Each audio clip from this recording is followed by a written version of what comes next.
120 seconds.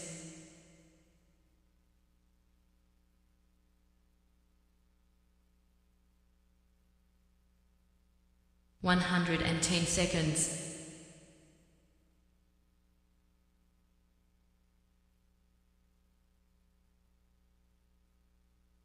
100 seconds.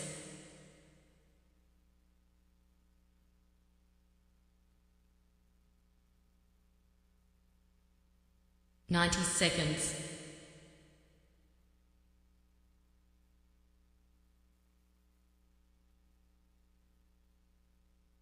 80 seconds.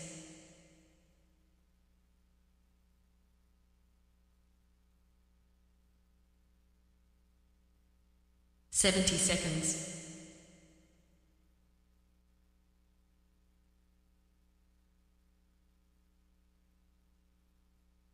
60 seconds.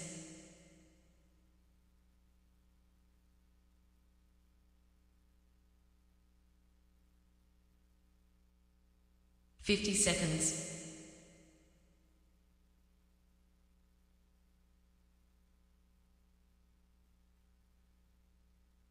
40 seconds.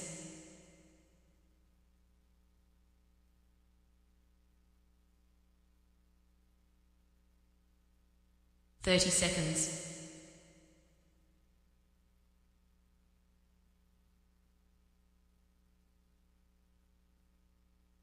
20 seconds.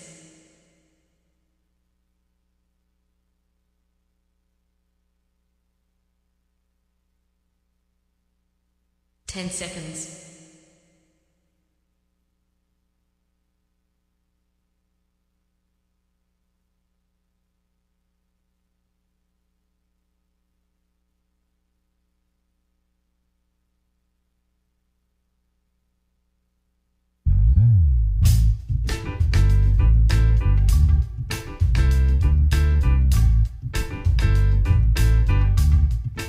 'Kay. My name's J. Stan McCauley. I'm Naisha McCauley, and you're watching AccessTV.org.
Friends, once again, it is indeed time to get our talk on. This morning, talk with me, your host, J. Stan McCauley, along with the champions of talk. This morning, we got two of the best in the house. Talk champions, Dr. Maya Bowen and Cacique are here. Dr. Bowen, how are you doing this morning? Good. Grooving to the tunes here. Jay Hogarth, I had an opportunity to meet him. For your announcement live on 550 Main Street last week. So it was a beautiful day for a beautiful announcement because change is on the horizon.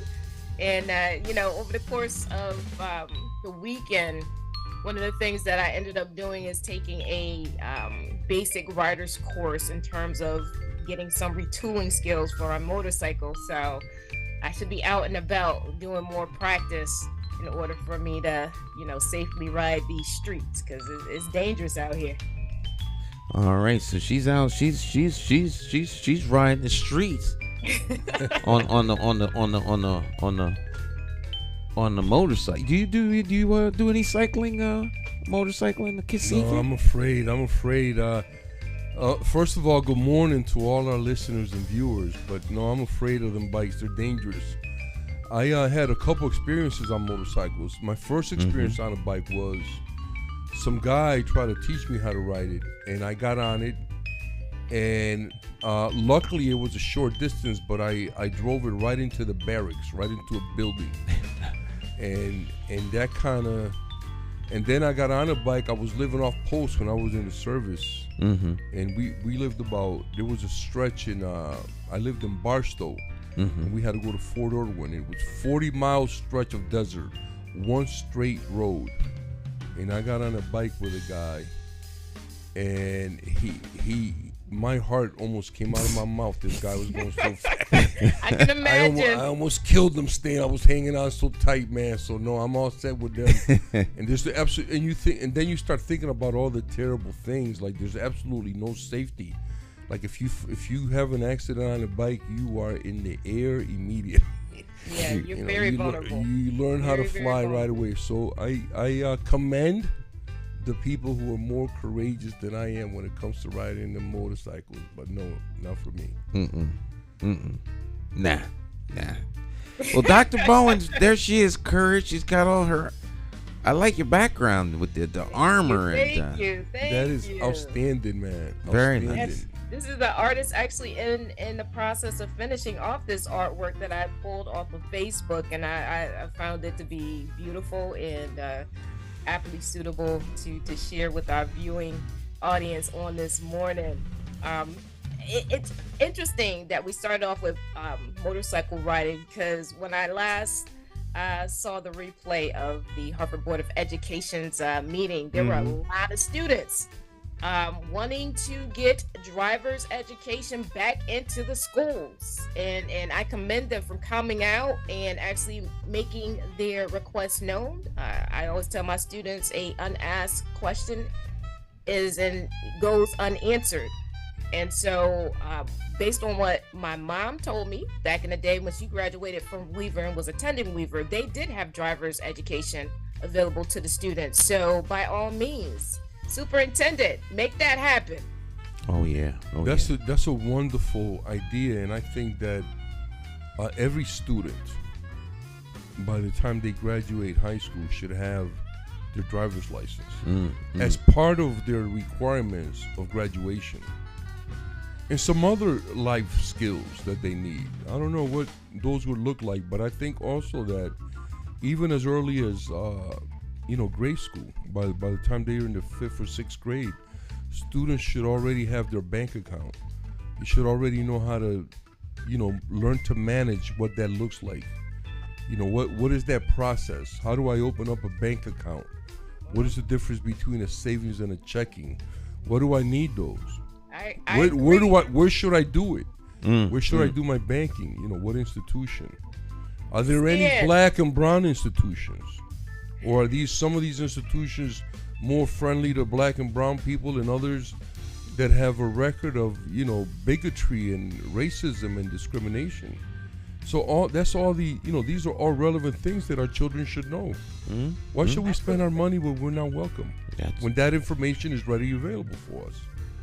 Stan, do you remember once upon a time on a previous show, we actually went over financial literacy being something that should be incorporated, because down in Greenwich, the students in Greenwich, they get that education per their requirement for graduation. They have to take a financial literacy course in order to graduate. So that's part of their curriculum. And so, because it is that a lot of their families are actually in the position of the financial industry, that's one of the I guess caveats that their parents actually require. However, we live in a capitalistic society, which means that all will be using currency, and why not be more knowledgeable about your options in terms of managing your own money?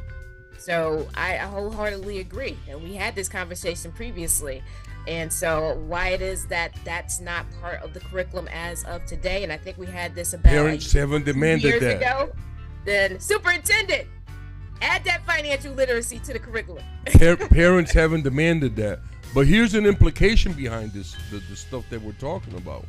Now, when you have money, you should know you should know how it works. And so the implication is that the people in Greenwich, their children need to know about money because they have money. So they want their children to know how to move, how it moves.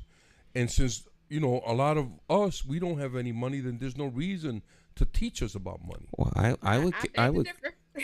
would contend. I'm just saying that's the implication behind that. Although, what else is there? Well, I would contend if you don't have a lot of money, you need to know how to manage money even more. Right, but even more so. I'm just putting that out there for debate, for discussion.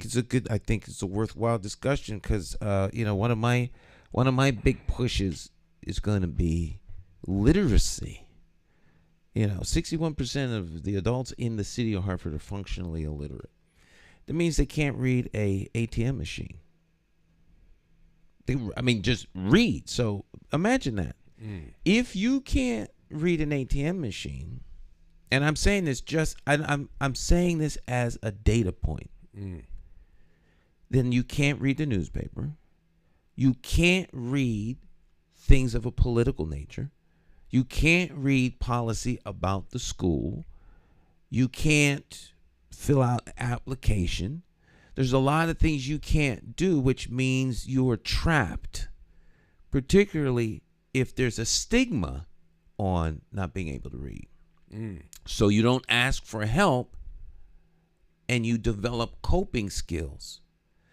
And even more, and you become a functioning illiterate. You become a functioning illiterate. So what then happens is functional hearsay.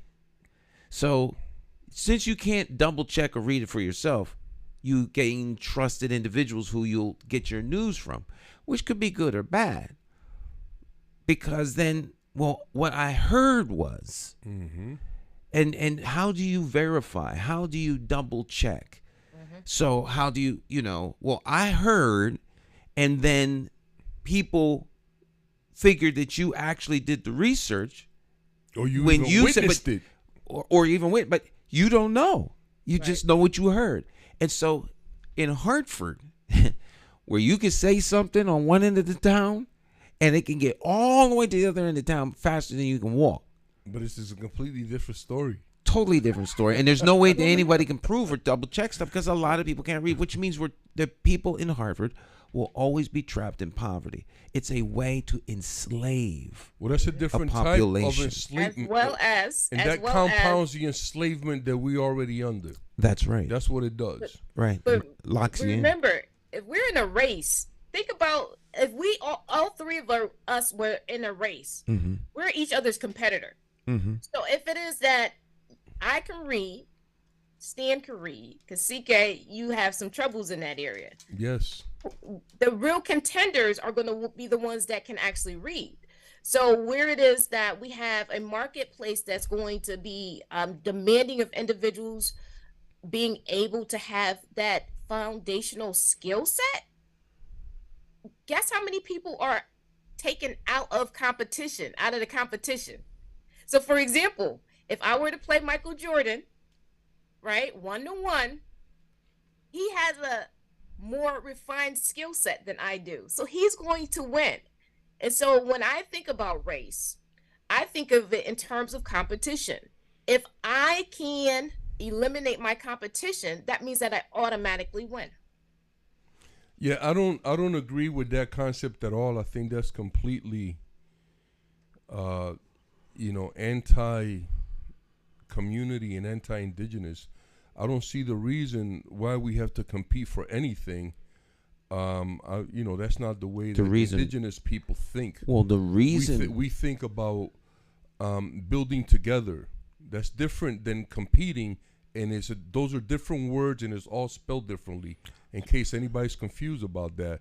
So here's the thing: I can beat Michael Jordan in a game, and I can't read because Michael Jordan can't read the instructions to the game. You understand? So we can't make more out of things than what they are. Well, I don't think the effort is to make more out of things. I would say that I live in a society where I don't believe we should have to lock our doors. And I think that people are not out to harm somebody. I think, as a matter of fact, in Japan, where crime is almost unheard of in terms of homicide, former prime minister, because there's no security, because we don't do this, so no one's even thinking about it. So because we don't necessarily buy into doesn't mean it doesn't exist. We live in a society that is very competitive. Now, whether or not we believe that we have to compete is, I think, another subject. But in their offerings, in the way they do business, Right. they're very competitive. And the best way to compete is to eliminate your competition Absolutely. or gain some sort of advantage. I know in the mayoral race, That's if you buy into that. I understand that, Right. But But you have to be clear about that. Right, 'cause right, Not everybody right. buys into that. Right, but only you a few people buy into you that. can always opt out. You can always opt out, right? Stan. You can always opt out. Go- Stan, in the environment that we live in, so think about this. I'll use this as a way to give an example. So if I were to walk into the water and keep walking without an apparatus to be able to breathe, I'm going to drown, right? So that's an environment. Right, if you can't Whereas a fish swim. can breathe underwater.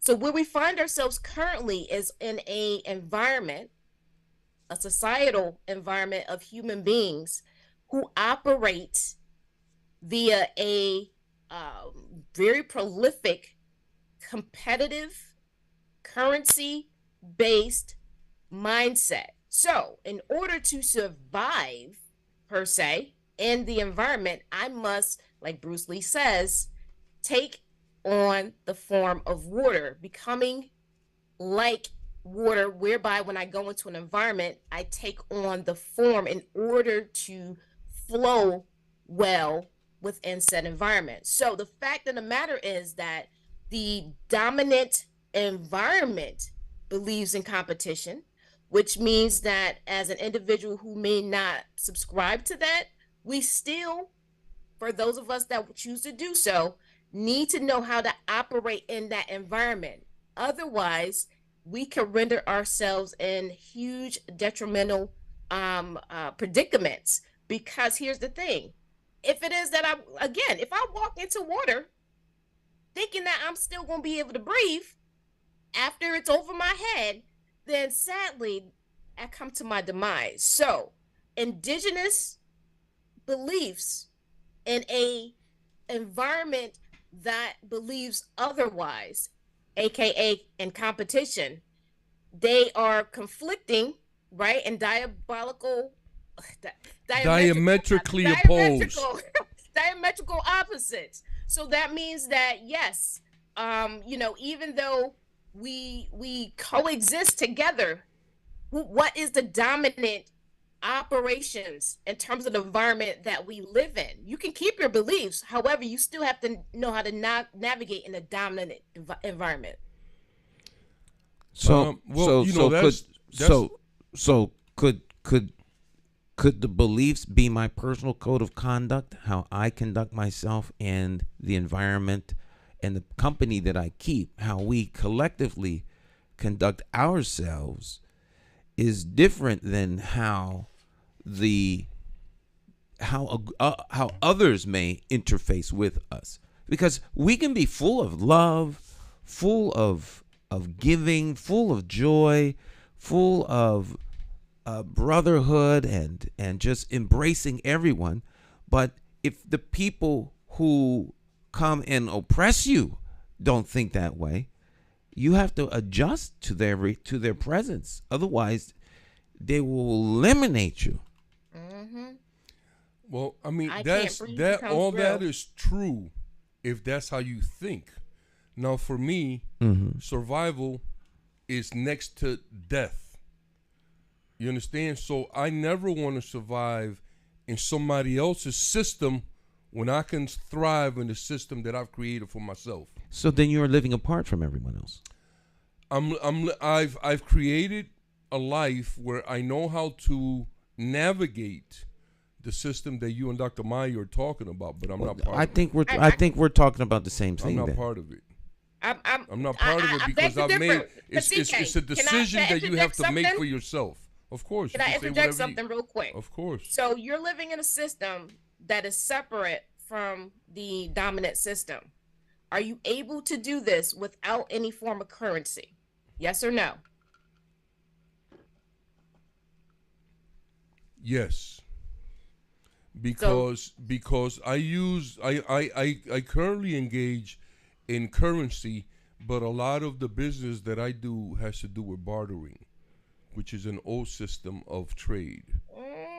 I'm gonna let that stand, but you did say yes, that you're not using the currency of the dominant system in order to actually survive. And I don't want to put words into your mouth. No, that's not what I said. I said I am currently. Because I added something on the end. But here's the thing: the system that we currently live in requires currency in the form of cash and other types of denominations that is being used with financial institutions. So my question was, are you saying that because of your beliefs in the way that you do your business, you are able to operate without currency?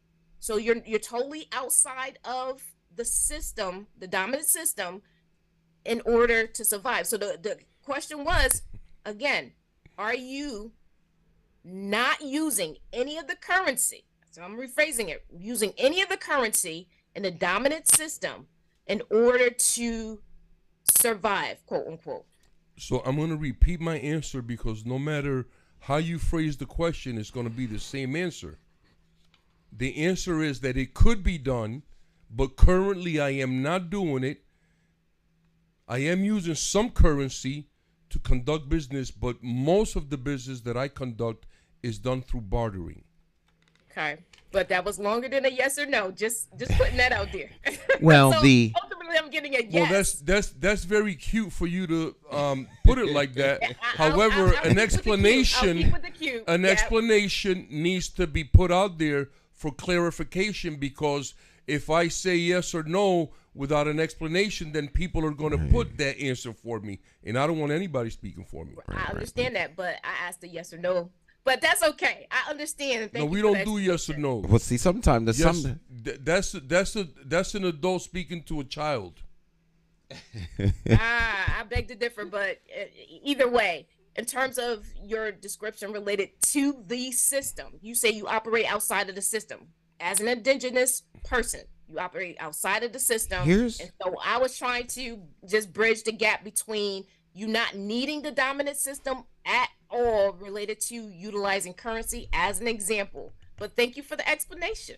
Well, here's a system. I was thinking of the Amish and Pennsylvania Dutch, but I think there's a better system than that.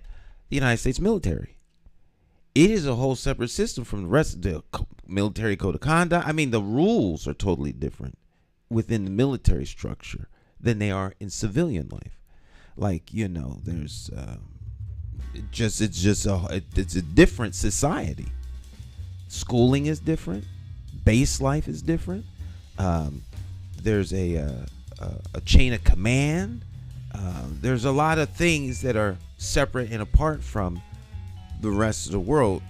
And it's, we have subcultures within the larger culture. Yes. The Asian Americans or the Asians have created their own communities. Mm-hmm. Now the Muslims have created their own communities. They have their own, like the Amish. Right. And so we have, and so it would be foolish for anybody to think that when you live in the world that we live in today, with the way that things are set up, that you can completely remove yourself from that. No, you need to learn how to navigate the system, but you have to maintain your integrity and your honor and your dignity, because the way that what I call the white business model is completely criminal, at all levels, with the way that people are taxed, the way that you have to pay interest on loans, the way that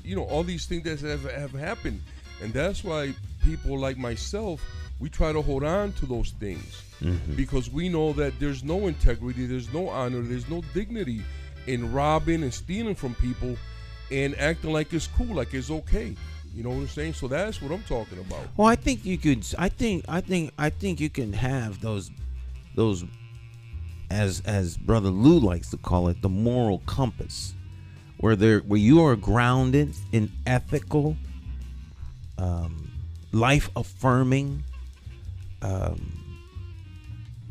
conduct. Ideas and philosophy, right? Man. And how you conduct yourself, no matter where you are and what you're doing, sets the standard for you. But the standard I set for me works for me. But because I do it, the other 8 billion people on the planet are free to operate any way they wish. But if I want to get along with them or communicate with them, if I'm not going to be off the grid, living mountain man by myself, then there's going to have to be some give and take, some exchange. And I think that happens anytime you're doing anything with anybody. Absolutely. You're interfacing with people.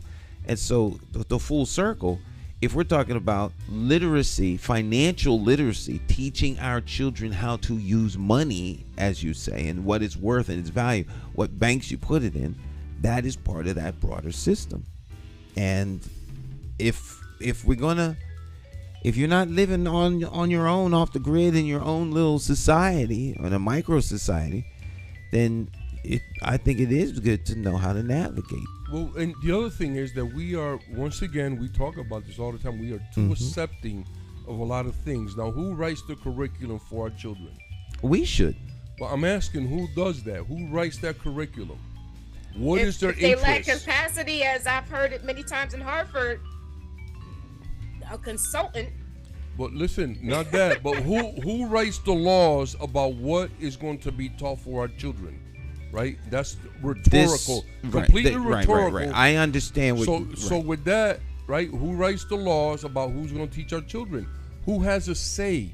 What is the parent? What are the parents' input? Have they been consulted? Their Have we thought about how that's going to benefit our child? The things that they're taught in grade school, how is that going to benefit them as adults? The things that they're taught in middle school, the same thing in high school, right? We have to ask questions. Well, I think asking questions is fine. However, you can't just ask questions, not you, but questions can't just be asked ad nauseum, because it's easier to question it is to find an answer or to deliver one up. But just hold that question, hold that thought. We'll hold the thought. You all right out there, hold your thought, write them down, send us a chat message or whatever. And when we come back, I want to hear from our viewers and listeners about the kind of things that they think that our children should be taught.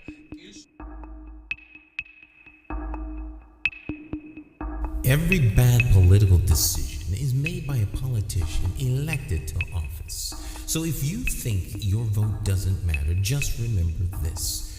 There are people sitting with politicians in a back room making deals about your future, making policies about your children, making decisions about your neighborhood. To them, you are just a vote. You are not their cause. You are just a vote. Elections have consequences, and if you don't vote, you are actually voting to keep these people in power to work against you. Now more than ever, you need to make your vote count. It's time to clear the air and vote for a mayor that is unbought, unbossed, trusted, and accountable to you, the constituent. My name is J. Stan McCauley, and I am an independent thinker, and I approve this message. I'm asking you for your vote on Tuesday, September the 12th, 2023, in the Democratic Party primary election for mayor of the city of Hartford. For more information, visit McCauleyformayor.com.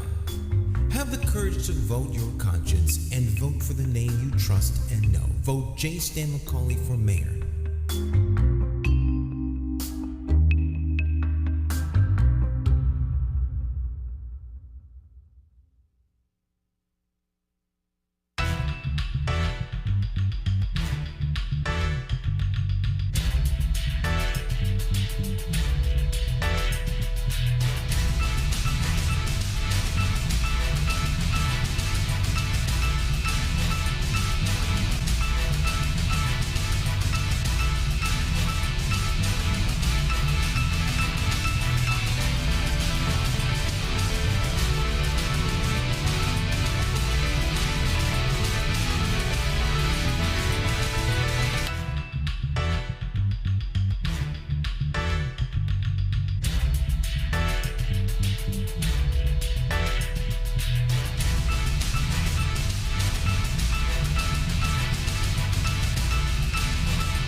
Hi, My name's J. Stan McCauley. I'm Naisha McCauley, and you're watching AccessTV.org.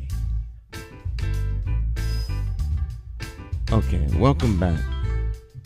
All right, we're having the debate off air. We're having a hot topic. This is a hot topic apparently. So the question is, I would like to hear from our audience, our listeners, and our viewers, and Dr. Maya and Stan, of course. What should our children be taught from pre-K all the way through high school, and how is that going to help them, be better adults, if you will? I think that those questions can be answered by the folks who have children. And so if adults cede the responsibility to someone else, then their kids will be taught what someone else wants them to learn. You are the primary teacher. This is thus saith Stan, not necessarily the truth. I and my wife are responsible for our children's education. We will use a multitude of tools to accomplish that, from what we ourselves teach them to perhaps engaging an outside entity such as the public school or a private school or a community school or a charter school or whatever we think is in the best interest of their education. If those I don't places, agree with that, Stan. well, I'm saying that's thus saith me. You don't have to agree. They're my kids, right. So that's how we teach our children. And our final option, our final and best option, could be to keep them home. We did that for 2 years. We taught them out of the house. So homeschooling, I think, is the best option. Why should I do it? If you can? So that responsibility is on me. Now, the more I turn it over to someone else, I can say what I would like you to teach them, but they're in an environment where there are other kids with other parents. So the best we could do is all the parents get together, sit down, figure out what do we collectively want our kids to learn, some basics and then some added sprinkles in there, and then we come up with a curriculum. If we don't do that, then it's on us. It's incumbent on us to be the ones at the tip of the spear. We can't complain about those folk over there and these folk over here teaching our kids what they want them to learn, and we somehow sit back and say, oh, woe is me because they're not teaching my children right. I only need my child to even say half a hint or realize at a school that something is wrong. I'm going to get them out right then and there. There's not even a question. Well, let me just say the piece that I disagree with. I think that when you pay somebody to do something, then they have to do what you're paying them to do. You know what I mean? When I engage somebody, you're talking about collective pay, like 1 cent of my total contribution in taxes goes to their for stand. Well, I'm saying as a community, we have a right to ask and to demand what it is that we want our children to learn. You know what I mean? And I would like to hear some of the subjects. I said that our children should have a driver's license. That subject was brought up by Dr. Maya. And then I went on to say that they should learn financial literacy. What kind of other things do parents and educators think that they should be teaching and our children should be learning in school? Let's get some feedback, folks. folks. Chime in on that. So bringing it back full circle, the 61% probability in terms of Hartford adults being illiterate. Of that number, we have to think about how many of them are parents that currently have children in the school system, right? So if we look at it from that perspective and actually collect that data, we can most likely come up with a good or fair estimate of how it is that when we think about solutions in regards to having a say in the type of curriculum, how that is going to play in terms of the overarching standard of the status quo, which is the Common Core. And so when we start to think about parent engagement as it is in Hartford at this particular time in 2023, it can be deemed as being seen as low to non-existent, right?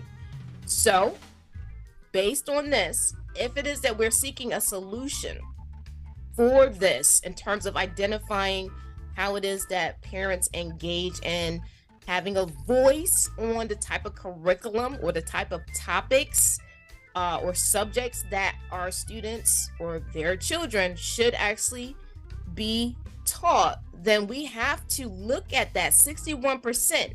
And going back to our previous conversation, if it is that I'm illiterate, it's least likely that I am going to have the wherewithal to do certain things in terms of the contribution. That does not negate the fact that I can still show up and vocalize what I would like to have as part of the curriculum.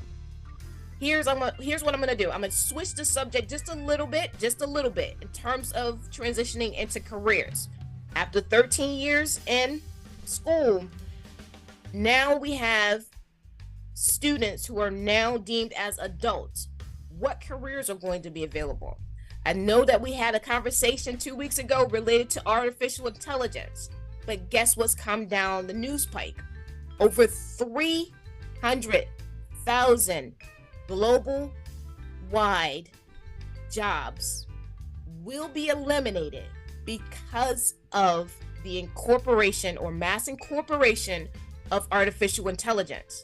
So if we want to actually prepare our students today for the world of tomorrow, we have to identify how it is that we gain our own understanding of the role of AI now and as it advances for the future, and how that's going to impact the number of jobs that are going to be available and what types of jobs. So the elimination of 300,000 jobs globally is huge. So that means that as it is that we're sitting here speaking about this, we have to give consideration to having individuals do a deep dive in terms of their research on how to best prepare their youth in jobs that would lend towards artificial intelligence being a part of the major global society in terms of careers, industries, and what are those needs? And so the question is, how do we incorporate artificial intelligence and all that it encompasses into the Common Core that is the current standard? I think what I would, my contribution to this particular part of the conversation is that we should, first of all, I think the numbers are skewed. It's a lot more than 300,000 because we have 300,000 in the United States alone.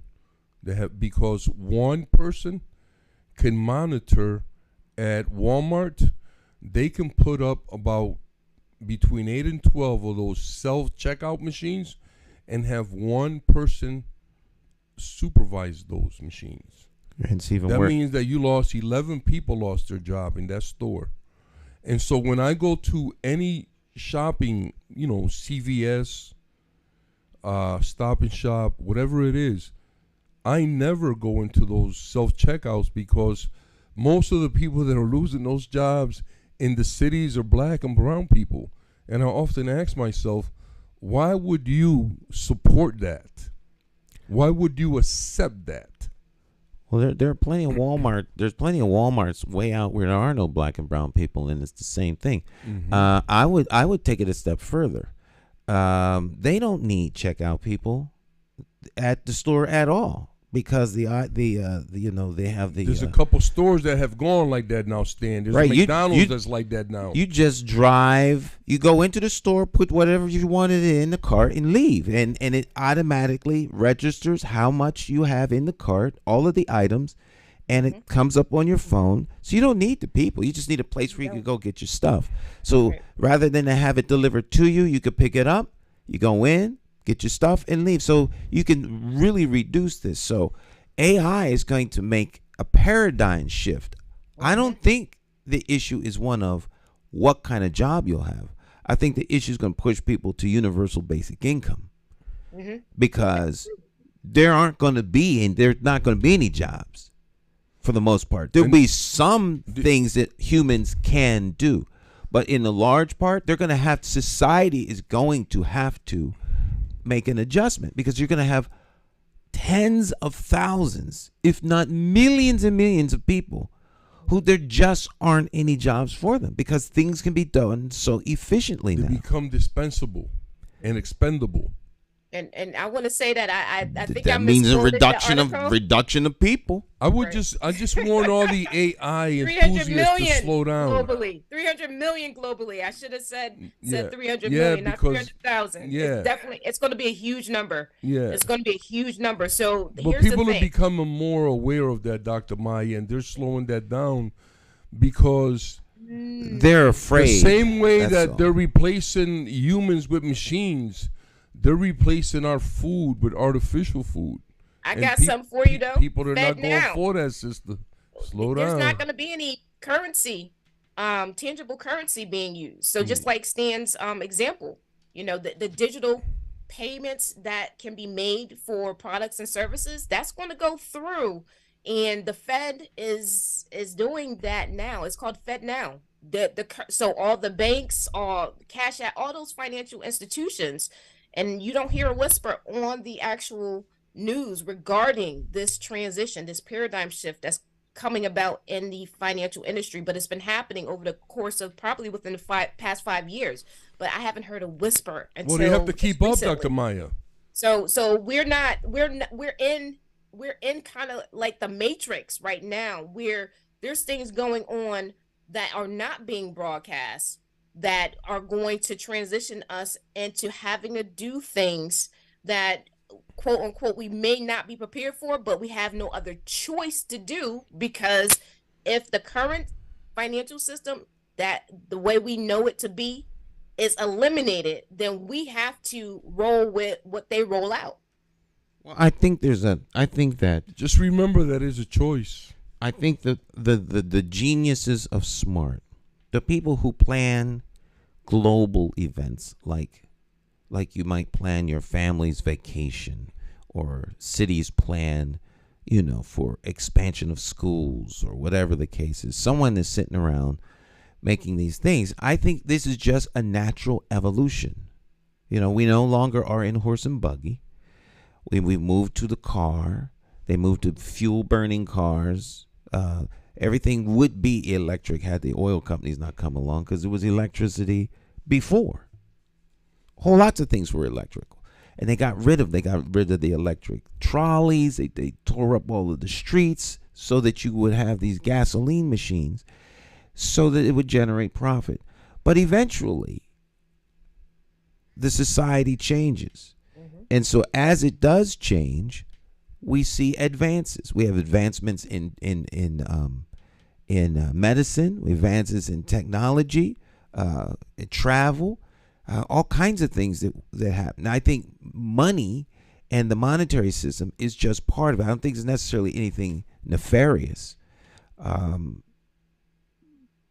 If you have as many people as we have, particularly in developing countries, all right, because there's been poor people all over the planet for most of human history, and a lot of poor people are still there. But with capitalism, it's given the opportunity to have tremendous wealth.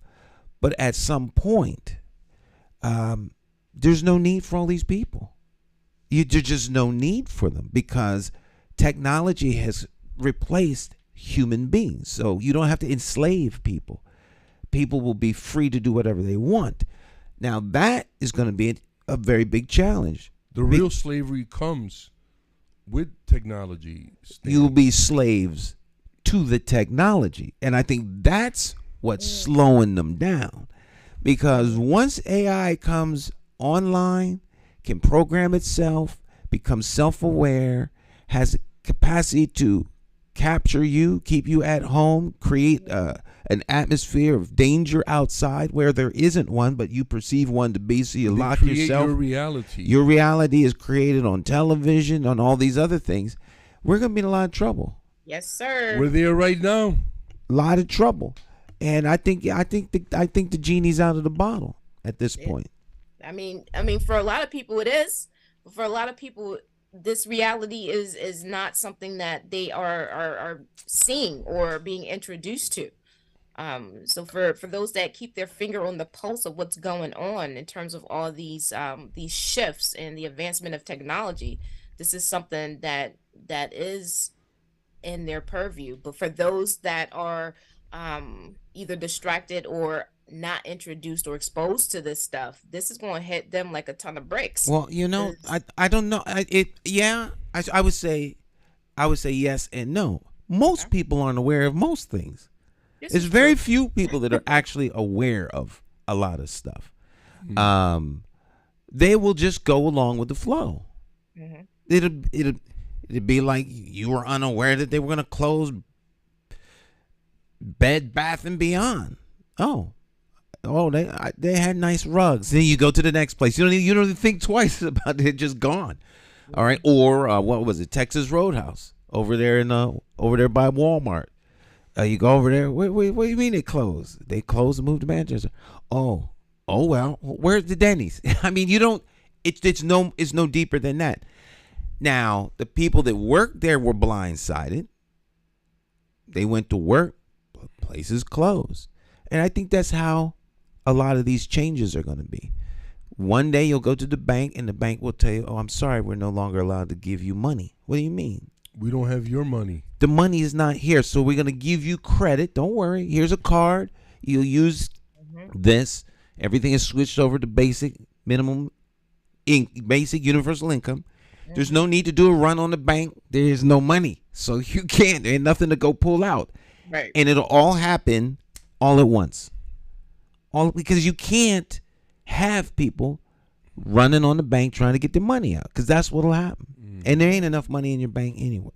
So there'll be some grand government fiat that says we're going to switch the money over to crypto or whatever, and now your money will be all set. Like your Social Security check comes is digital.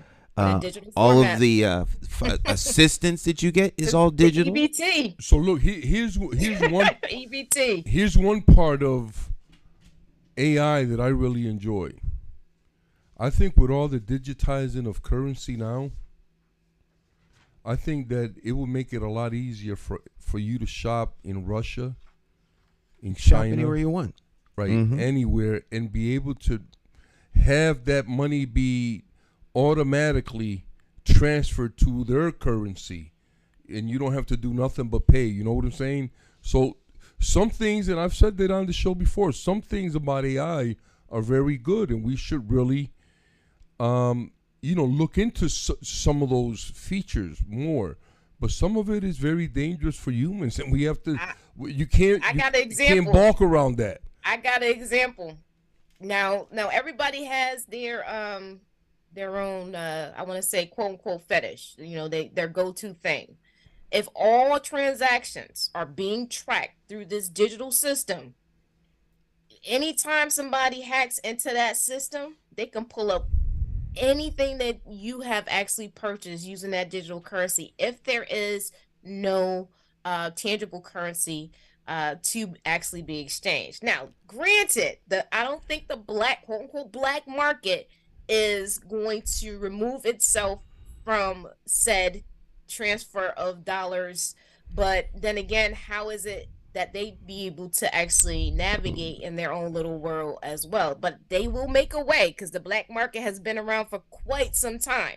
So all I'm saying is that every single transaction that anyone makes globally will be tracked and traced, whereas with our current currency, if we pay for it in cash, is untraceable. Well, it's to a limit. Yeah, it's semi untraceable. That wouldn't bother me, because it first of all, who wants to know what I'm doing?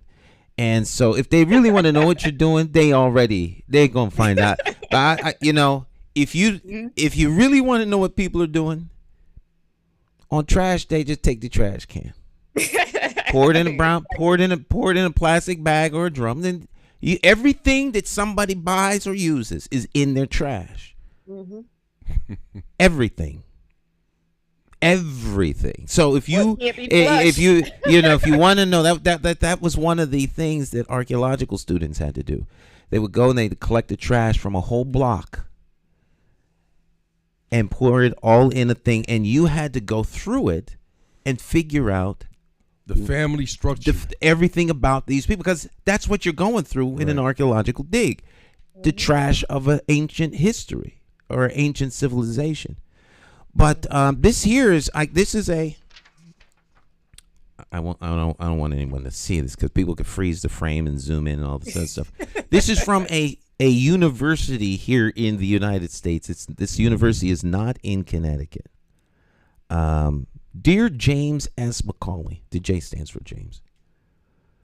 Thank you for enrolling in the single-use account virtual card payment program for said university. Payment processing with the single-use account. We recommend that you store the following information for future use to process your payments.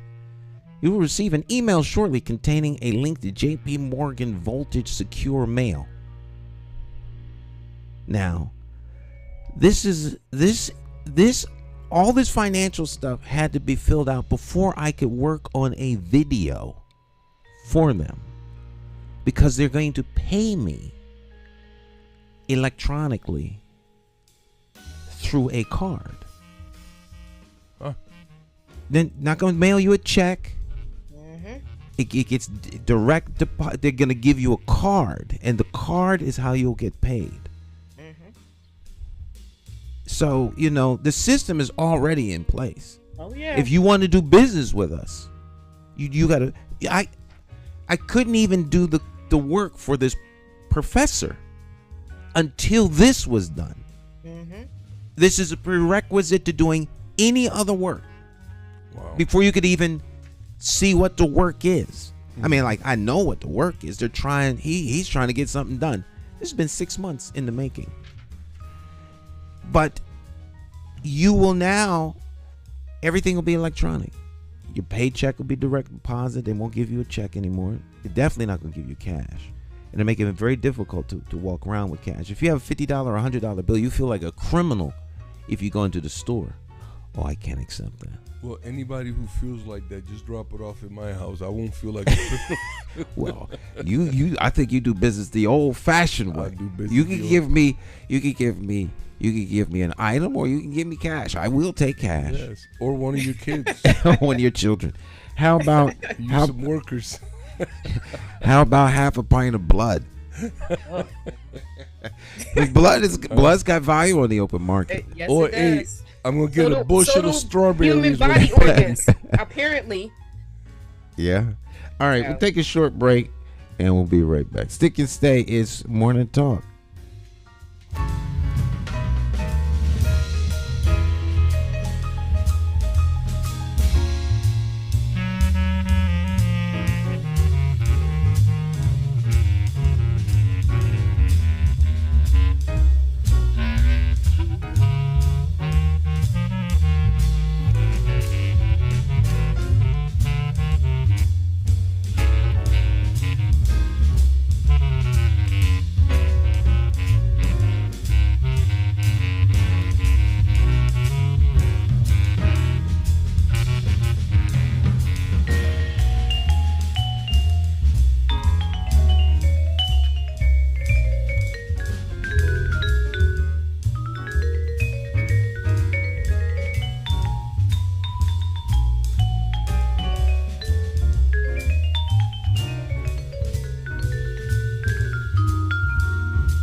the incomparable Jay Hogarth. Stick and stay. We will be right back. Deluge. Are you ready? Coming Friday, May 5th, 2023 at 7 p.m. is the Season 1 finale of Hartford's Got Talent at the famous Bushnell Theater in Hartford, Connecticut. Talent of all ages compete for $15,000 in cash prizes and awards. Don't miss it. Hartford's Got Talent, Friday, May 5th at the Bushnell in Hartford, Connecticut. Hartford's Got Talent, showcasing talent and connecting community. For more information, visit www.hartfordsgottalent.org.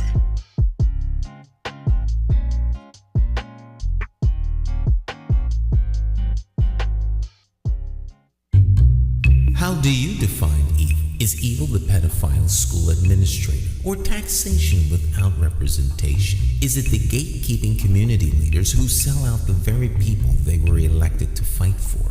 Or is evil the politician that puts out lies and takes in cash?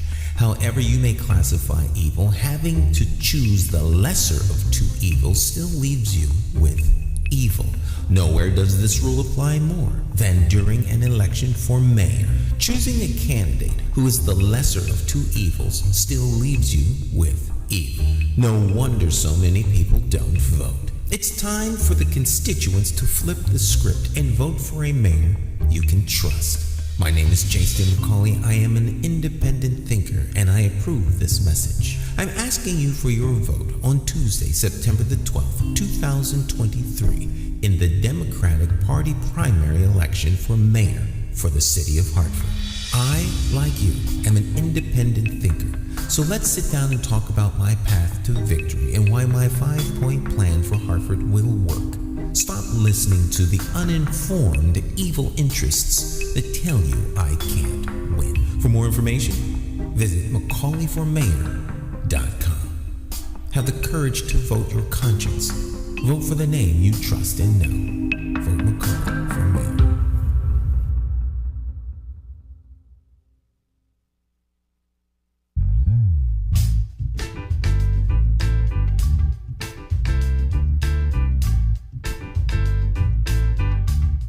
Hi, My name's J. Stan McCauley. I'm Naisha McCauley, and you're watching AccessTV.org.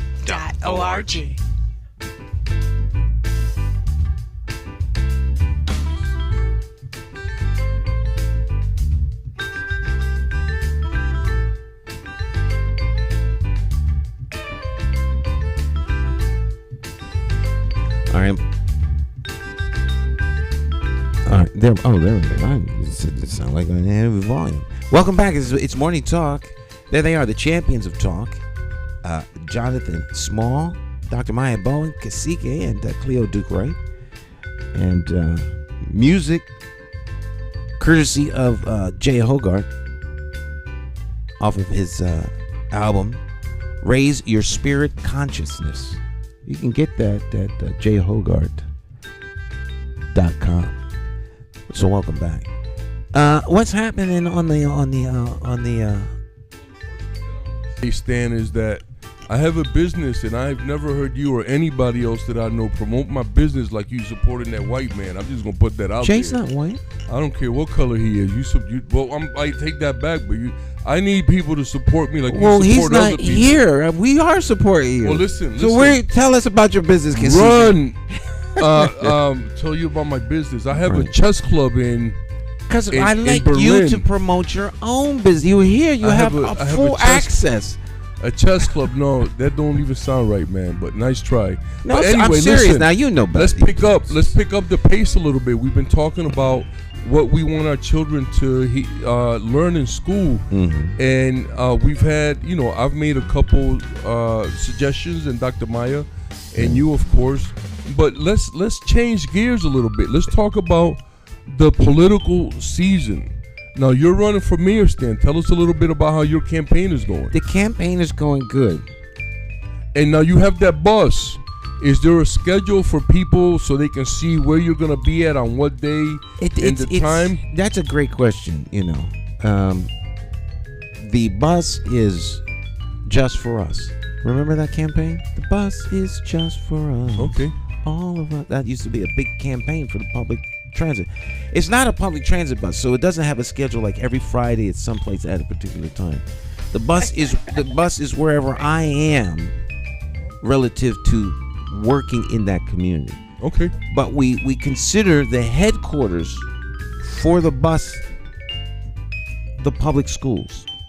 Okay. There are 30 stops that the bus makes if it goes from school to school to school to school to school. There is a route. Can you do that one day? It takes 3 hours. Is that right? It takes 3 hours to go from, if you start at City Hall, that is stop number 1, 550 Main Street, my future office. All right. Yes. So that's Speaking. That's that McCauley, MayorMcCauley.com. The site is up and live. It's running. Okay, beautiful. All right, but I digress. If you start at 550 Main and go around to Patances, which is right around the corner, is the first stop. You go down the street from Patances to the Kinsella, over there off a High Shop. You go from there over to Sports Science. From Sports Science, you hit Buckley. You go to Buckley. From Buckley, down the street. There's 2 schools, one on each side of the street. So we picked a school that's on the same side as Buckley, which is an elementary school. I can't think of the name of that one. That's on Weathersfield Avenue, just below the Buildings and Grounds building. It's right next to Buckley. Yeah, I forget the name. Yeah, I can't. It's not think of the name. McDonough. McDonough's on Hillside. McDonough's on Hillside. McDonough has like 3 schools over there. Yeah. But if you go from school to school to school, all the way down to Asian science. So what do? You just pull up for a few minutes and go to the next one? Yeah, if you go there, are you registering check the mileage. Any voters or? Well, we haven't done that yet. I'm just telling you, it takes 3 hours if you just go from one to the next to the next to the next. That route takes 3 hours. I drove it purposely to see how long that takes. Nice. That's some good planning. And all schools, by the way, preparation are less than 0.6 of a mile apart. Wow. So the average is a half mile. Every school is about a half mile apart. Now, the longest run was 1.2 miles, and that was going from the old, the old Clarence Barber, which is now Thurman Milner. Okay. Down Tower, up Main Street to sand everywhere. Okay. That's 1.2 miles. Okay. So I drove all of these all the way out. So you plotted it out. I plotted it out. All right. Like I plotted this like I was being intentional. A military operation. Like a military operation, to be intentional on what if there was a building in every neighborhood or community where people could go. Where their kids could go and learn, where there could be a parks and recreation center in those buildings. Nice. It would all be less than a half mile on average apart, which means that there's already a functioning system. Right. Because these didn't happen by accident. If you plot them on a map, it's like someone thought about this right. and put these buildings there that could be useful in a community, but they're not being used that way. And I think that's sad. And community based schools is something that people talked about for years, superintendents and others, but I always used to ask the same question: how you gonna call it a community based school when the kids leave at 3:00, the doors are locked? That's I have a big problem with that. So I think that and studies have shown, brother, everywhere, that any time that a school shuts down, that neighborhood goes right down with it. And that's purposeful. Because schools are the hub of the community. Absolutely. So we need to make better use of them. If you take out a school, you take out a community. I spoke on the show before about how when I was a kid, man, we used to have, I think all the schools had Parks and Rec after school. You can go till about 5:00 when you were in elementary. And middle school, and then high school and adults can go from 6 to 9, man. In the McCauley administration, every school will have Parks and Recreation. I love it, man. We're going to return Parks and Recreation back to the schools because the school is the hub of the community. And when asked, people had asked me about, do we have school choice? And I say we don't have school choice. We have school chaos. That's real. We have That's real. school chaos. That's my assessment. Yeah. After my this is just an observation. We have school chaos because schools should be local, and every school should be a grade A school. Period. No matter whatever school you go into, it should be superior. I agree. Period. I agree. Lunch should be cooked in that building. Yes. With fresh food. Yes. Right. Period. Bring back the cafeteria staff and make the school a place where people can come and eat. And there's the ethnic diversity within the city. Would by default, every school would be unique to serving the needs of the people that live in that community. Absolutely. That It just doesn't make sense that this to me is common sense. All right. That doesn't mean you get different levels of education. It means you get education that's tailored to the community that's there, and it's automatically understood that they're going to get a superior education because this is Hartford.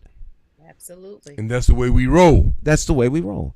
So the bus, I digress. That's how candidates answer questions when you ask, where's the bus going to stop? Yeah, I don't even know what all the other stuff has to do with the bus, but I'm going to go back and say, Stan, where's the bus? Well, that's how they send politicians to school to learn how to not answer the question, but to say what you want. You say a lot of use a lot of words to say absolutely nothing because we still don't know where the bus is at. So if you went to that school, tell them they did a good job. So anyway, Stan, let's and we're talking education today, and so I've heard you state that if you were or when you are elected, one of the things that you're going to do is you're going to replace a superintendent. Can you tell the audience, viewers and listeners, subject. That's a touchy subject. What is the rationale behind your idea? Given the feedback that I've heard, these decisions aren't personal decisions. Of course. Given the feedback that I've heard, it's just the feedback I've heard because, I am the constituents representative at the executive level. And the next step has to come from somebody different. That's all. At the end of the day, it needs a different a different leader to take it to the next level. Yeah. And I just want to say that I agree that Leslie, because I like the superintendent. I think she's a phenomenal person, but professionally speaking, I think that she has taken the district as far as she can take it for now. And somebody else is going to take it to the next level and maybe even continue some of the things that she started. But people need to know when it's their time to go. Look at Luke Bronin. It's an interesting dynamic. I got to give credit to the mayor, Dr. Maya, because he knows that he's no longer welcome in our city, and he decided that he's not going to run again. So we'll give him credit for that, for knowing when he is no longer wanted. Decision. But I think that's different than the superintendent. She is welcome. She's welcome to stay, but not as superintendent. She's welcome to stay as a citizen. And, I thought that she might have, at one point, I thought she might make a run for mayor. I think that would be an interesting. I think she would make a good mayor. I don't know. And she has great leadership skills, but sometimes you outgrow your job, or your job outgrows you, and it doesn't matter which one of those it is. You have to be able to tell what it is. My point of contention is really identifying, as an administrator. Okay, you're making a lot of decisions, and I would want to say that the majority of her, the individuals that she supervises are teachers, right? But without having a teaching background, how do you negotiate specific types of policies to be put in place from an executive level if you've never walked the shoes of a teacher in the classroom? That's mind-boggling to me, because it's, as I've seen on other shows, like Undercover Boss, right? They actually got to see what it entails from different levels within their company. And so having never actually taught, based on what I've heard, never taught in a school, that lends to having a disadvantage from the perspective that you don't understand the path that a teacher takes in order to get what they need to get accomplished in the classroom. So it's a touchy spot for me, because I mean, again, if you haven't walked that path but you're making policy that impacts that particular position, that's a little bit but it is what it is. And then to hire a secondary in command that doesn't have those teaching credentials either, that right there, I don't know. My feathers are a little bit ruffled, but that's all right. It's going to all work out when Dr. the Maya, tide changes. Dr. Maya, I don't agree that you need to be a teacher to be a superintendent, because the smartest person in the room is not the smartest person in the room. The smartest person in the room. That's not what I'm saying. That's not the my smartest person in the room is the one who brings all the smart people in the room. And so with that being said, I agree that it was a mistake for Leslie to hire someone who doesn't have classroom experience, because she should have hired people who have that classroom experience to advise her deputy, so she could make decisions. You know what I'm saying? Informed decisions. But you don't have to be. Understand, I don't think you have to be a policeman to be the police chief. You know what I'm saying? You just have to know how to manage people. That's an interesting. That's an interesting avenue. I think that some things you have to have operational expertise in order to do. There's some things that you can be a great administrator because you're just an administrator. Hospitals, the hospital administrator many times is not a doctor. Right.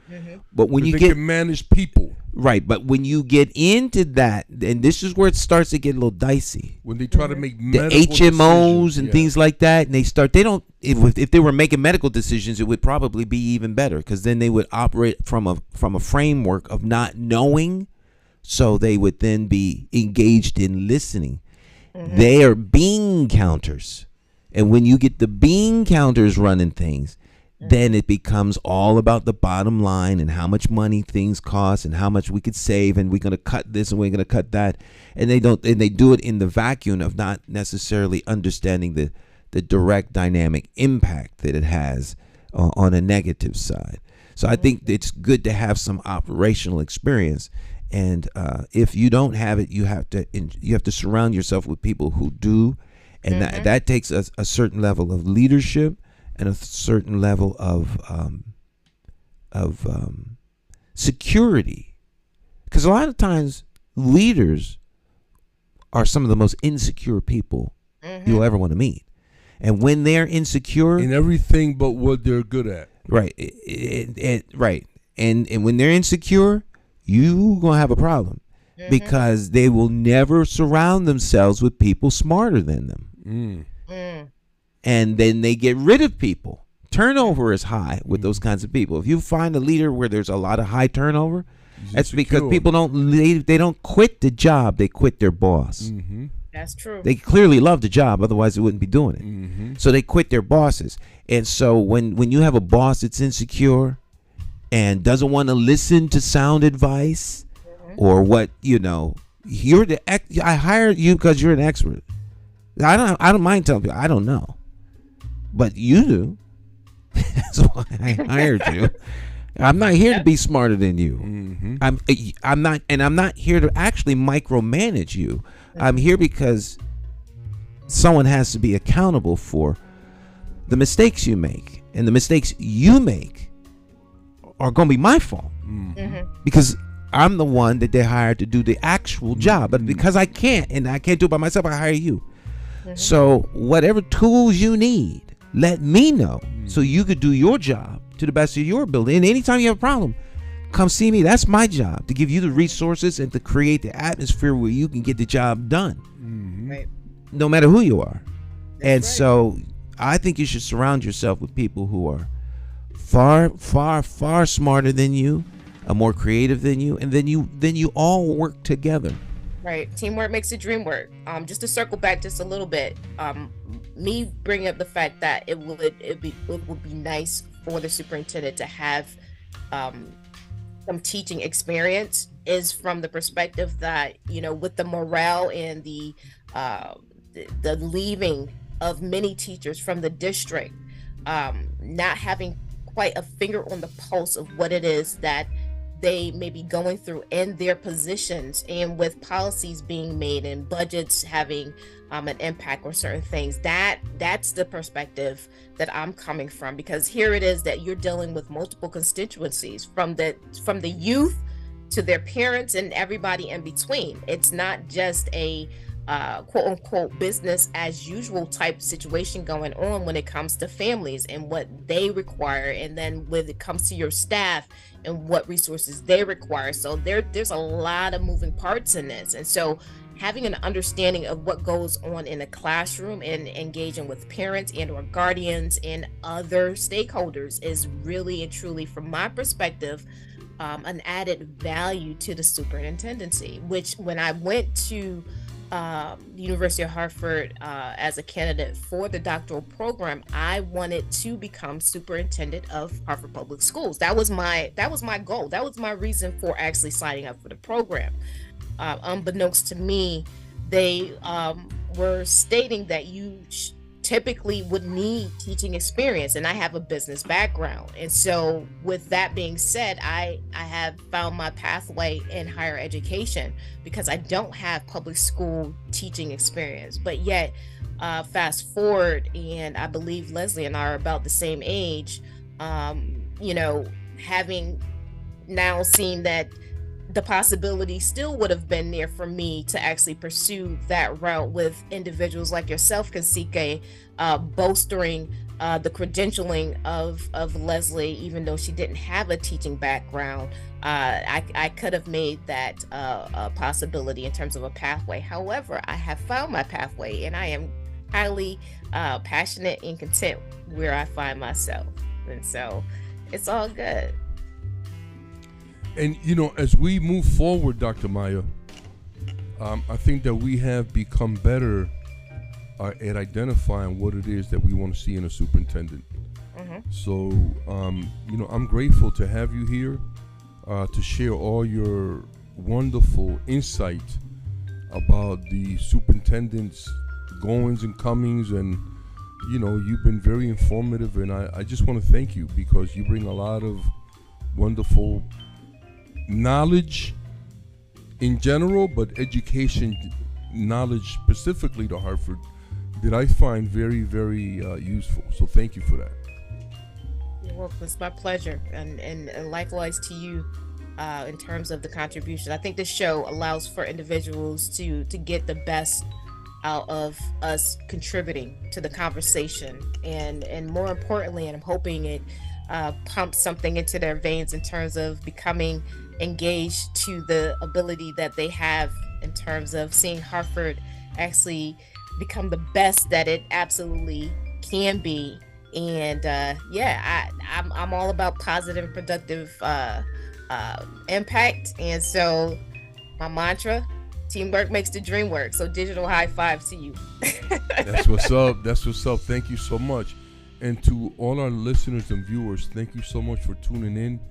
May you have a wonderful week. Blessings in everything that you do. Success, and let's uplift and let's exalt each other. Peace, family. All right. You make it sound like the show's over. No, I'm just sending out a blessing, man. Okay. I was just making sure that you realize we still have a lot of time left. No, we can stay as long as you want, man. I'm here for the duration, brother. Yeah. But getting back to you, Stan. So, there's been people asking me. That's why I was asking the questions about your campaign and the bus and the routes. I like the idea quite a bit that you're going to the schools, but especially the high schools, because you could do some phenomenal in all the schools, but you can register voters at every school that you go to. Oh, yeah, absolutely. By letting them know that, they can register right here, right now. And I just think it's good, to get people registered to vote, get them involved in your campaign, and get them working, Well, the tomorrow is going to be a monumental event.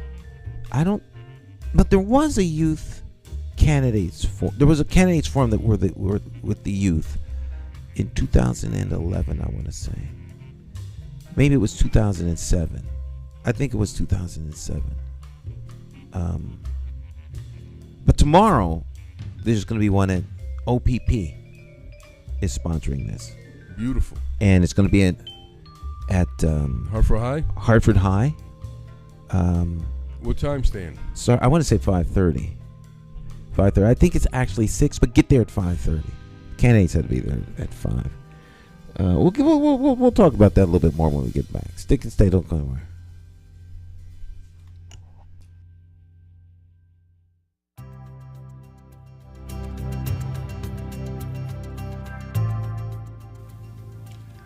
You know something? Hartford's strength is the people. They're independent thinkers and love their city. So how did Hartford fall into the hands of rogue policymakers? Well, to start, this rogue group spent nearly $1 million putting themselves on the inside and leaving you out in the cold. What if I told you that $5 can be the difference between a Hartford with hope and vision or a Hartford that is in perpetual decline, increasing crime, and an educational system going nowhere fast? Your $5 contribution to our team is a statement that you are investing in Hartford's future. Your $5 contribution to McCauley for mayor will make you a member of the team, and together we will explore the possibilities. More than that, you will be demonstrating that Hartford's people are ready to make a stand with Stan. Our goal is to get the support of 5,000 people who live, work, and play in Hartford. I'm asking you to make a bold statement by contributing $5 right now, today. If you believe in Hartford and its people like I do, make that contribution. And together we will show Connecticut that the people of Hartford care enough to do our part. We are ready to pick up the ball and run. The people of Hartford are back in the game, and we're in it to win. My name is J. Sam McCauley, and I approve this message.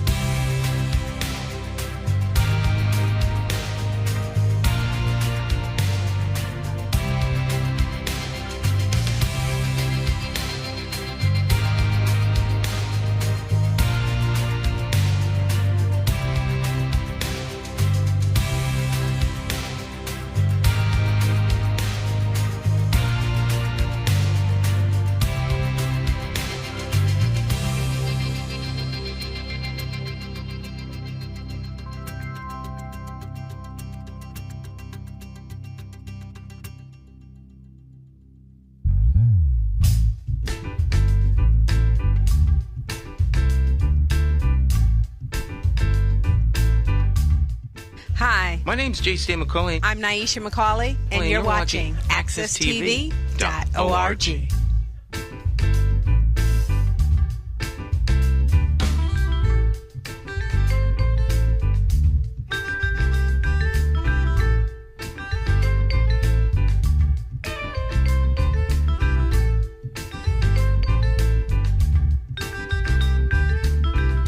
All right, welcome back.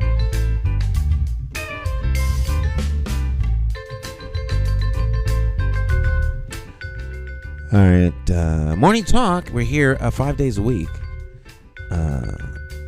Monday, Tuesday, Wednesday, Thursday, Friday. And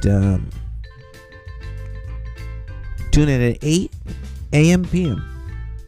And there's always going to be some morning talk. So we have a little augmented schedule. We're actually like in studio live Mondays, Wednesdays, and Fridays.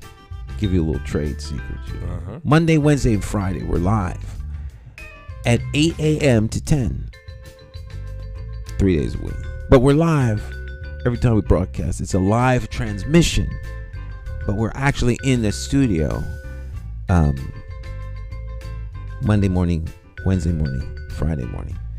When I become mayor, we will continue to do a morning show where we inform the citizens of things that are going on in the city. Beautiful. So can't wait till you take the helm up there, Stan. Yeah. Now listen, during the conversation today, we're using a lot of language, and I think people need to know that there's two different types of laws in this country. There's the land law, and there's the maritime law. And so money has to do with the maritime or the water or the sea law. So we have to learn the difference between the two laws. And people should also know that maritime law is much more powerful than the land law. Commerce over the seas. Yes. Because money, I guess, is actually used for trade. Yeah, At and the they end of call the it day. currency because of how it flows like water. So there's a lot of things that we've been kind of ignorant about, and this hence the conversation that we had today about what kind of information should our children learn in school. How is it going to be useful to them? Can they change a tire? Can they do they know how to use a jack to lift the car up? Things that they can do in an emergency. Every child beginning from first grade should learn first aid and CPR. By the time they get to high school, they're experts at it. They could do it in their sleep, because these are things that are useful for life. Life-saving and life-affirming. And AI has a lot of wonderful things. We're doing AI right now. If you listen to any kind of, if you have a clock, if you have a phone, if you have a TV, if you have a computer, that's all AI. You know what I'm saying? It's just evolving to something more. You got a phone. Yeah. Your phone is absolutely AI. Yeah, this is all like more advanced, but all the stuff that I mentioned is AI, is artificial, is man-made. Artificial intelligence. Yeah, so it has its purposes. I think it has a lot of good things about it.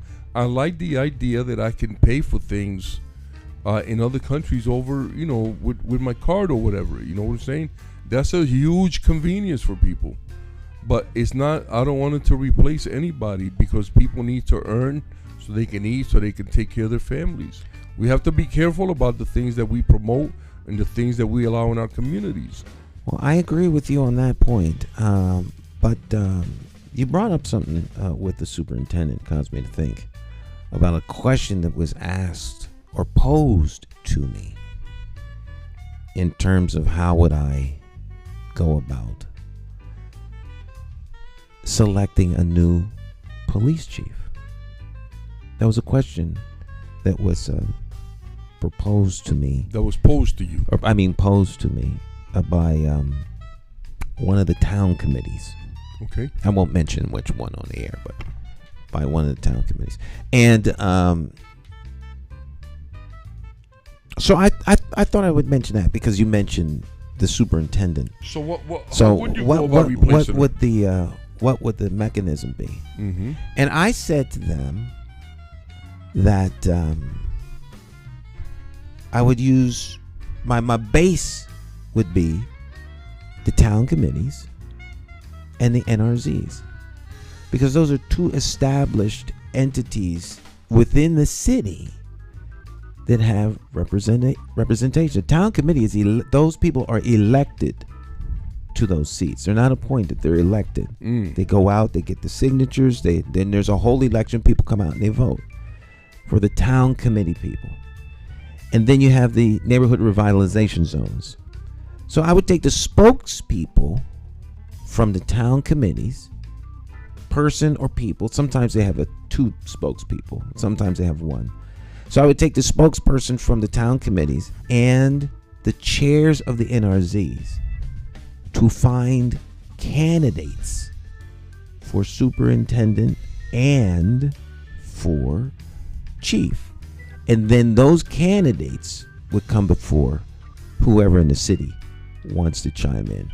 And we would do this as a collaborative process between the mayor and the citizens. The city council, of course, is used to confirm. So I wouldn't include them in the process because I think their role is a different one. Okay. Their role is to confirm who the selected person is. And they should be independent and sovereign to say, no, we're the stopgap. That's not going to work. And then you start the process over again. Okay. Because they're also elected. Yes. They're a different branch of government. So I think it's very, very important that people buy into who's going to be teaching their children and setting that policy and executing the policy, and who's going to police their community. Because communities are here two major components, all right, that people really have a lot more control over than they realize. Because a community is self-policing, self-educating, self-sustaining. Now, you don't have as much control over the companies that come because they're sovereign, but you have absolute control over your superintendent and your police chief. And those are the two things that absolutely impact almost everybody in the city: law enforcement and education. Because education is essential to the forward move of the city. And so you all should be able to be the ones that pick these people, not me by myself with an agenda that is unknown to everyone else. That's crazy. That to me doesn't make sense in a community. At all. That's a kingdom or dictatorship. So Stan, let me ask you this. Because that question was posed to you by a member of the town committee. Would your answer be the same if it wasn't posed by a town committee person? Another group or another person? Yes, it would have been the same. And when I answered the question, I said to them, this is going to sound very self-serving, but it is not. And you can go back and check tape footage of my answers to the town committee in 2011 when I said the same thing.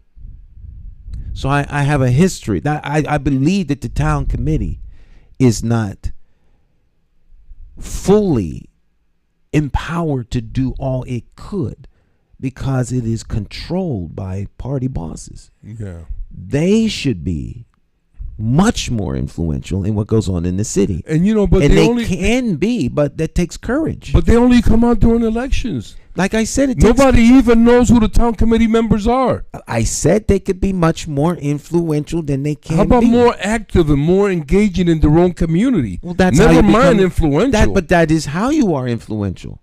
But you got to do the work first. Then you just can't be influential without getting engaged. I am saying how you gonna run for mayor, Stan, if the people that live in your own building don't even know you're running for mayor? Can't. Right. And that's what the town committee is right now. People don't even know that there is such a thing as a town committee, except the people involved in it. We are in agreement, but you're going to change that when you become mayor. So the first role of a leader is to inspire others to rise, not to my standard, but to a standard that they already know is there. And if you don't have a role, if you don't have something to do, then there's no reason for you to do anything.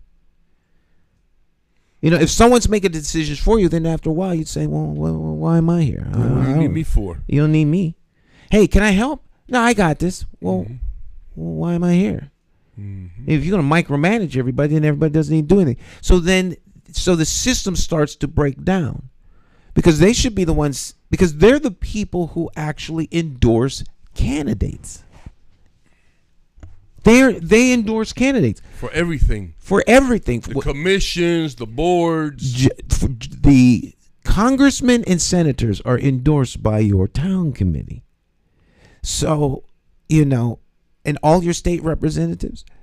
So if you don't, if you're not engaged, then it's a loss for the part of town that you're supposed to be representing, and for your town in general. Absolutely. So we need town committee people with courage and conviction to vote their conscience as they interface with their neighbors. They're the voice of their neighbors, of the neighborhood. Between them and the NRZs, they control the trajectory of the city. So those who want to step in and move the voice of people out go after and try to neutralize the town committees. They try to rob them of their voice. So I say, give them their voice back. Let them decide these things. Now, ultimately, the decision is going to come down to the mayor. Give me your top three.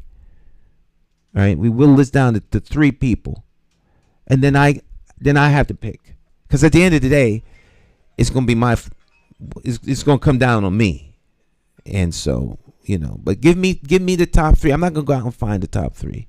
I'll be part of the process, but we have 79 members on town committee, and nobody knows who they are except them. Well, that. We have people don't know who the city council people are. And we have to change that. We have to change huge that. Education campaign. Yes. But Stan, what a great show, man. And thank you for, giving us some feedback on, how your campaign is going, and, the idea that you're going to be registering people at the schools, and this huge conference that's going on is today, Stan? No. Tomorrow. The forum is tomorrow. Tomorrow? OPP forum at 5:30, man. Let's get some people out there. Let's get some real questions. And this event is evidently being sponsored by youth. They're going to ask the questions. They're going to moderate. It's a wonderful moment for our children to excel and to exhibit their leadership. Mm-hmm. And I want to thank OPP for hosting it. Now, is Hector still the man over there, or who's the head of OPP now? I don't know. It's not Hector Rivera anymher? I don't know. He was there for a while. I don't know who it is, but thank you anyway, whoever it is. OPP, our My People Clinical Services. My People, Abdul Muhammad. Yeah. Thank you, Abdul. I want to say the Y. And Abdul, also thank you, because he had a health fair that along with I think is St. Francis. They did a real nice thing, man, over at Trinity College. A lot of men attended, and doctors that answer questions, and they were right on the money. So thank you for that also, brother. All right. Last and final shout outs. Well, I want to just continue to shout out the elders in our community, like Lou Brown and Eugenio Caro, for all the wonderful work that you do. And then for the young people coming up, like Dean Jones and Warren Hardy and these other young people that are doing phenomenal work out in our community, man.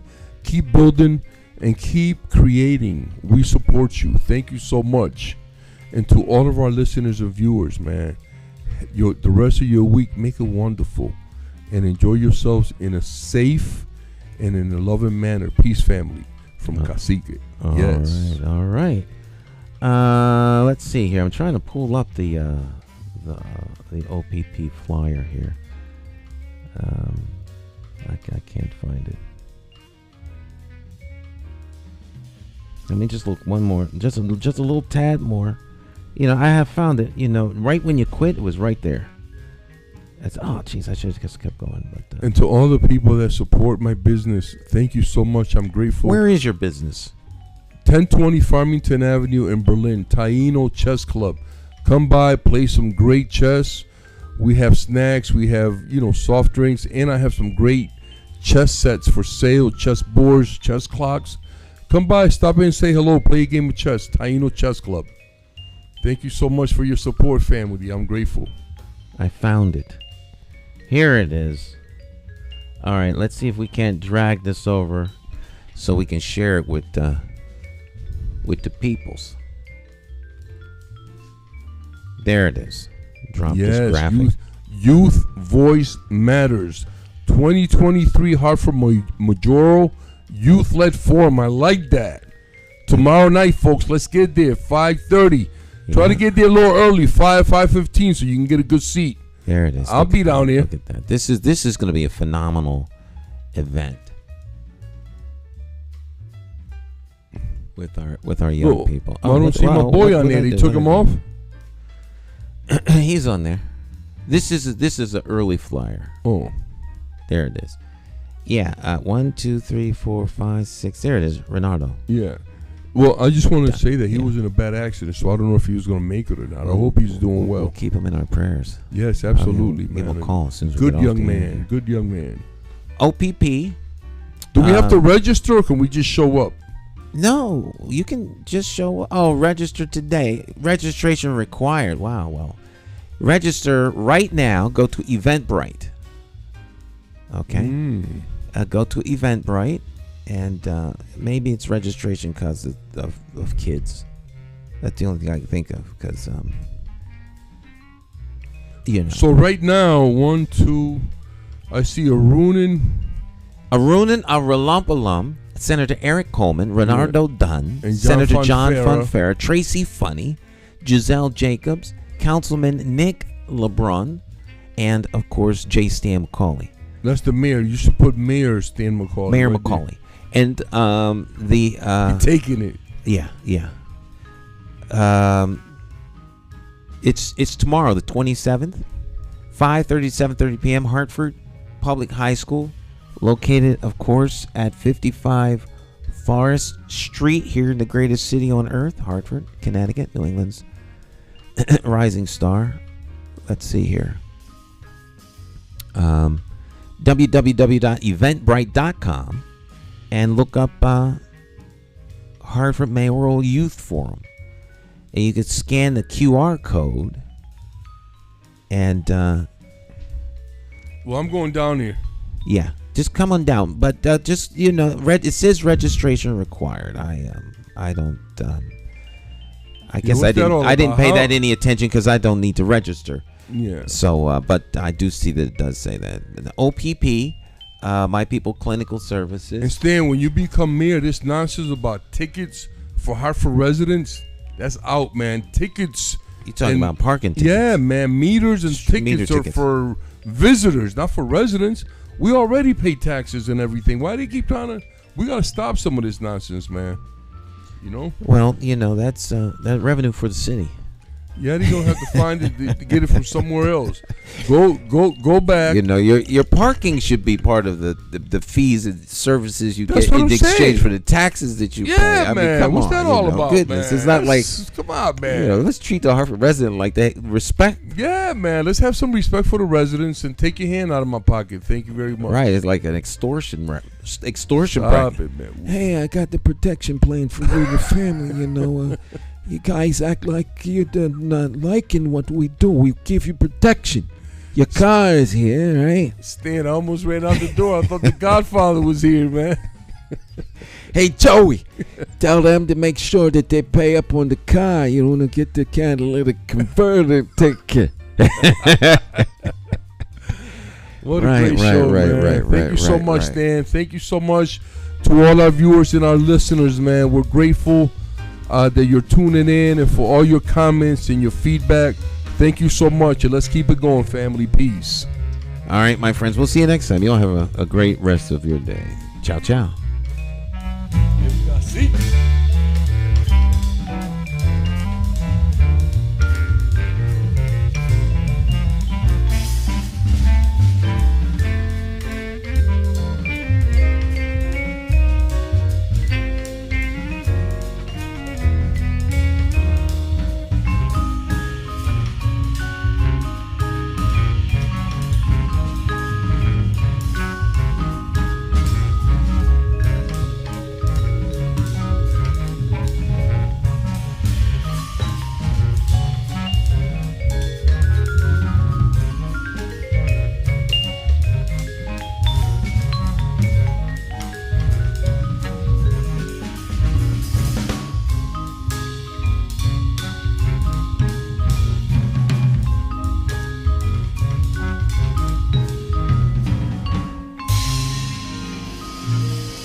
Hey, Hartford, Connecticut, I'm talking to you. We gotta get out and vote. Vote for Stan McCauley. It's our time. We gotta rise up and take it back. Vote for Stan McCauley. Vote for Stan. You gotta vote for Stan McCauley. Vote for Stan. Vote for Stan. Oh yeah. It's more than politics than just what your social covers. And it ain't somewhere written down in bold letters. Don't just take my word for it, do your research. Think of your future, look at your bigger picture. Suit and tie, clean up, unity for the righteous. Plotting on action, hands on access. With a light source vision, door to door knocking. Guerrilla style marketing, brainstorm as a collective. Real neighborhood suggestions. Only we know what it is where we living. To make real life decisions. Move on facts, make it manifest back. You gotta vote for Stan McCauley. Vote for Stan. Vote for Stan. Vote for Stan. Oh yeah. Look at your city. Stop. Take a look around. Is opportunity flow into your house? Are you working? Wait, can you save some money? And is your neighborhood safe? Or is it a homicide every night?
My name is Marlon E. Styler Sr. Many of you may know me as the two-time welterweight champion of the world. I'm here to tell you that Democrat J. Stan McCauley, as our next mayor, will fight for you until the last bell. Help me throw a knockout punch. Go out and vote for Stan the man. My name is J. Stan McCauley, and I approve this message.